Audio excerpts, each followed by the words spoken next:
Cases in the past 24 hours. Texas with almost 6,000 cases. Both states now forcing bars to shut down.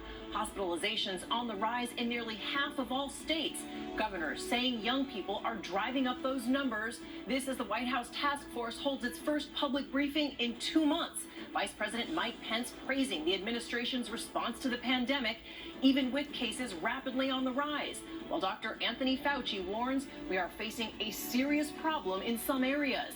And now breaking news, the new report, the EU will ban U.S. travelers starting next week. Tonight, President Trump's response to the pandemic under fire once again, now hitting 500,000 per day. Lines so long, some people waiting up to 13 hours. And even as cases soar, at least 2 major airlines say they will begin booking flights at full capacity beginning next week, including using those middle seats, how they plan to keep passengers safe. Also making headlines tonight, a suspected... News Tonight with David Muir. Good evening, and it's great to have you with us on a busy Friday night. I'm Cecilia Vega in for David, and we do begin with that breaking news. New numbers just in. 44,000 new coronavirus cases in the U.S. today alone, a third straight day of record highs. Those cases now rising in 29 states. Texas and Florida hit especially hard, and tonight they are both imposing new restrictions to slow the spread. 5,700 new cases in Texas. The governor there closing bars a day after pausing further reopenings and suspending elective surgeries in the biggest metro areas to free up hospital beds for the expected surge of new patients. A record nearly 9,000 cases reported in Florida. Bars there now closed too. Hospitals in Arizona activating surge plans to handle COVID cases. And today, the White House task force holding its first public briefing for the first time in 2 months. ABC's Marcus Moore leads us off from Dallas. Tonight, Florida and Texas with a stunning reversal, now shutting down bars, racing to contain new outbreaks. Governor of Texas ordering all bars and outdoor tubing businesses to close immediately and limiting restaurant capacity to 50%, 1 day after pressing pause on the state's next phase of reopening. Today, we find ourselves careening toward a catastrophic and unsustainable situation. Houston tonight raising its COVID alert to the highest level, warning of uncontrolled transmission. New cases doubling in less than 2 weeks. In Dallas, ICU's over 70% full. I need you to put your mask on. I need you to help me. That's how you can help me. New cases surging in Florida. Nearly 9,000 new infections today alone. The state pausing plans for the next phase of reopening.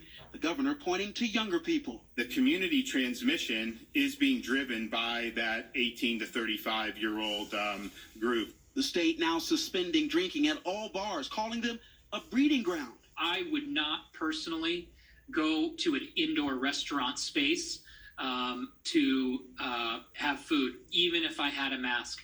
The White House Coronavirus Task Force meeting today for the first time since April 27th. Nearly 75,000 Americans have been killed by COVID-19 since that briefing. Vice President Mike Pence painting a positive picture. As we stand here today, all 50 states and territories across this country are opening up safely and responsibly. But the evidence says otherwise, with several states halting their reopenings. Dr. Anthony Fauci delivering a sobering assessment. We are facing a serious problem in certain areas. With hospitalizations on the rise in 23 states and new cases breaking records in 12 this week, Fauci says all Americans have a societal responsibility. A risk for you is not just isolated to you, because if you get infected, you are part, innocently or inadvertently, of propagating the dynamic process of a pandemic. Arizona now joining the list of states pumping the brakes on reopening. When we reopened the economy, I said that this is a green light to proceed, not a green light to speed. 20% of all people tested in Arizona have the virus. Hospitals feeling the strain. Tonight, one of the largest activating a surge plan. ICU beds now at 88% capacity statewide. We have a wildfire that's out of control, and you need to do everything you can to control that fire. San Francisco delaying the reopening of hair and nail salons, along with barbershops. And in Los Angeles, the virus infecting nearly 30 members of the same family. All it takes is that one slip up or that to have that 10-minute conversation without a mask because you felt comfortable. And that's all you need to get it. That's all it takes, they say. And Marcus Moore now joining us from Dallas. Marcus, those cases on the rise in so much of the country, as we've been saying, but so far the daily death toll has been declining. However, now a grim warning from health officials about what's to come in the coming weeks. Very grim, Cecilia. You know, health experts say that the death toll is a lagging indicator behind the new cases and the hospitalization. So while we have seen the death toll declining, experts say it could be a few weeks before we know the true impact of what's happening in our nation's hotspots. Dr. Fauci said today that we will likely see more deaths. Cecilia. A lagging indicator, they say. Marcus, thank you. The White House today pressed on mixed